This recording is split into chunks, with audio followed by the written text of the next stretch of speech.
Hello everyone. आज के इस वीडियो में हम 2025 में होने वाले सीबीएसई क्लास 10th बोर्ड परीक्षा के लिए मैथमेटिक्स स्टैंडर्ड के सैम्पल क्वेश्चन पेपर का क्वेश्चन नंबर 21 को बनाने के लिए सीखेंगे। क्वेश्चन नंबर 1 से लेकर 20 तक की वीडियो हमने बना रखी है। जिन बच्चों ने नहीं देखा हुआ होगा तो उसका वीडियो लिंक डिस्क्रिप्शन पे दिया हुआ, जाके तुम देख सकते हो। 1 से लेकर 20 तक ये जो क्वेश्चन थे ये सब सारे के सारे एमसीक्यू में थे, ठीक है। तो अगर तुम्हें किसी भी क्वेश्चन का आंसर समझना होगा तो उसका लिंक डिस्क्रिप्शन पे दिया हुआ है। चलो अभी हम इस क्वेश्चन को समझते हैं, क्वेश्चन नंबर 21 को। इसमें यहाँ पे दो क्वेश्चन है, दोनों में से एग्जामिनेशन में इस तरह का क्वेश्चन आए और करके तो दोनों में से कोई एक ही बनाना, दोनों मत बना देना, ठीक है ना। तो चलो पहले हम इस क्वेश्चन को समझते हैं। इस क्वेश्चन में हमें एचसीएफ और एलसीएम फाइंड करने के लिए बोला गया है प्राइम फैक्टराइजेशन मेथड से। इन दोनों का हमें एचसीएफ और एलसीएम फाइंड करना है प्राइम फैक्टराइजेशन मेथड से। तो प्राइम फैक्टराइजेशन मेथड से एलसीएम और एचसीएफ फाइंड करने के लिए हमें पहले इन दोनों नंबर्स का प्राइम फैक्टर करना होगा, तब तो हम एचसीएफ और एलसीएम फाइंड करेंगे। तो हम क्या करते हैं, 480 और 720 का, इन दोनों का हमने यहाँ पे प्राइम फैक्टराइजेशन करके दिखा दिया है, ठीक है। 480 का हमने यहाँ पे कुछ इस प्रकार से प्राइम फैक्टराइजेशन कर लिया और 720 का हमने यहाँ कुछ इस प्रकार से प्राइम फैक्टराइजेशन कर लिया है। और जो भी यहाँ पे प्राइम फैक्टर करके आया इसको हम प्रोडक्ट के फॉर्म में इधर हम लिख लेते हैं, ठीक है। 480 का यहाँ पे जो भी आया इसको हम प्रोडक्ट के फॉर्म में लिख लिए। टू देखो 5 बार होगा, 1 2 3 4 5, ठीक है। तो यहाँ पे 2 का पावर 5 हो गया, 3 और 5 है, यहाँ पे हमने 3 और 5 लिख दिया। बिल्कुल इसी प्रकार से यहाँ पे देखो 720 का प्रोडक्ट के फॉर्म में लिखा हुआ है प्राइम फैक्टर्स को। यहाँ पे देखो 2 जो होगा 4 बार होगा, 1 2 3 4, 2 का पावर 4 हो गया, 3 2 बार है तो 3 का पावर 2 हो गया, और एक 5 है, 5 यहाँ पे लिख दिए।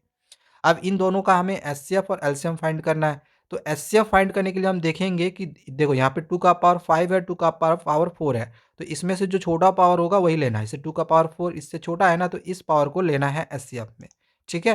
तो यहाँ पे देखो एचसीएफ फाइंड कर रहे हैं इन दोनों का, तो इन दोनों नंबर को यहाँ पे लिख लिए, और जो छोटा पावर होगा हम इसको यहाँ पे ले लिए, ठीक है। फिर इसी प्रकार से यहाँ पे 3 का पावर कुछ नहीं है, दैट मीन्स कि 1 है, और 3 का पावर यहाँ पे 2 है, तो छोटा पावर 1 हुआ ना, तो 3 यहाँ पे हमने लिख लिया। फिर यहाँ पे 5 5 मिल गया तो इसको हम यहाँ पे ले लिए, ठीक है। अब इसको हम सारा को मल्टीप्लाई कर देंगे। 2 का पावर 4 कहने का मतलब क्या है, 2 2 जा 4, 2 जा 8, 2 जा 16, ठीक है। 16 आया, 16 को फिर 3 से मल्टीप्लाई करना, फिर जो भी आंसर आएगा 16 3 जा 48 हो जाएगा, और 48 को फिर 5 से मल्टीप्लाई करोगे तो 240 आ जाएगा। तो कुछ इस प्रकार से हम एचसीएफ निकाल लिए। सेम इसी प्रकार से हम अब एलसीएम निकालेंगे। तो एलसीएम के लिए इसमें से जो बड़ा पावर होगा वो लेंगे, ठीक है। जैसे 2 का पावर 5 और 2 का पावर 4 में से जो बड़ा पावर है 2 का पावर 5 है, तो हमने यहाँ पे 2 का पावर 5 लिया। यहाँ पे देखो 3 का पावर 1 है, 3 का पावर 2 है, बड़ा पावर 2 है तो यहाँ पे 3 का पावर 2 लिए, और बच गया ये 5 5, तो यहाँ पे हमने 5 ले लिया। अब सिंपली इन सबको मल्टीप्लाई करना है। तो 2 का पावर 5 करने का मतलब क्या है, 2 2 जा 4, 2 जा 8, 16 2 जा 32, ठीक है। 5 बार मल्टीप्लाई करोगे 32 आएगा। फिर 32 को 3 3 जा 9, 9 से मल्टीप्लाई कर लेना, फिर जो आंसर आएगा 5 से करना, करोगे तो सारा मल्टीप्लाई करने के बाद 1440 आ जाएगा, ठीक है ना। तो कुछ इस प्रकार से हमने यहाँ पे एचसीएफ और एलसीएम फाइंड कर लिया है, जो कि यहाँ पे हमें वही फाइंड करने के लिए बोला गया था। तो ये क्वेश्चन नंबर यहाँ पर ये जो है ये कंप्लीट हो गया है। यहाँ पे मिसप्रिंट है, सीबीएसई वालों ने मिसप्रिंट कर लिया, यहाँ पे बी होगा। चलो इस क्वेश्चन को अब आगे हम नेक्स्ट पेज पे समझते हैं। अब देखो इस क्वेश्चन में 85 और 238 के एचसीएफ को कुछ इस प्रकार से एक्सप्रेस किया गया है।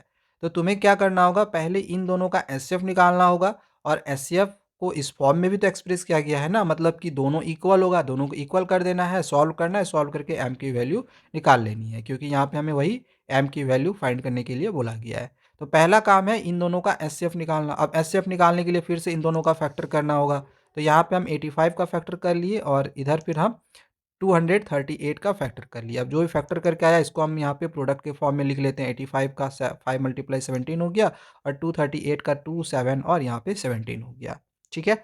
अब हम एचसीएफ निकालेंगे, तो एचसीएफ के लिए जो भी मिलेगा उसको लेंगे। जैसे यहाँ पे 17 और 17 मिल गया, यानी कि जो एचसीएफ निकलेगा वो 17 निकल जाएगा। तो वही हम एचसीएफ यहाँ पे 17 निकाल लिए। और एचसीएफ को इस फॉर्म में भी एक्सप्रेस करके लिखा गया था ना, तो इस वजह से देखो इसको हमने यहाँ पर लिख दिया है, और ये जो एचसीएफ मेरा आया इसको हम यहाँ पे लिख लिए, ठीक है। अब इसको सिंपली सॉल्व करना है। तो 85 एम यहाँ पे होगा, इसको मल्टीप्लाई करेंगे 85 एम होगा, माइनस 238 इधर आ जाएगा तो प्लस हो जाएगा, ठीक है। ये इधर आके प्लस हो गया, 17 का 17 रहने दिए, इन दोनों को प्लस कर लेंगे तो 855 आएगा, और 85 को अब इसके नीचे कर देंगे ठीक है, इसको सिंपली कैंसिल करेंगे तो कैंसिल करने के बाद 85 के टेबल में ये जो 255 है 3 बार में आ जाएगा। तो यही हमें फाइंड करने के लिए बोला गया था m का वैल्यू। तो यहाँ पे देखो जो m की वैल्यू है ये 3 हो जाएगा। ठीक है, तो ये क्वेश्चन नंबर 21 यहाँ पे तुम्हारा कंप्लीट हो गया।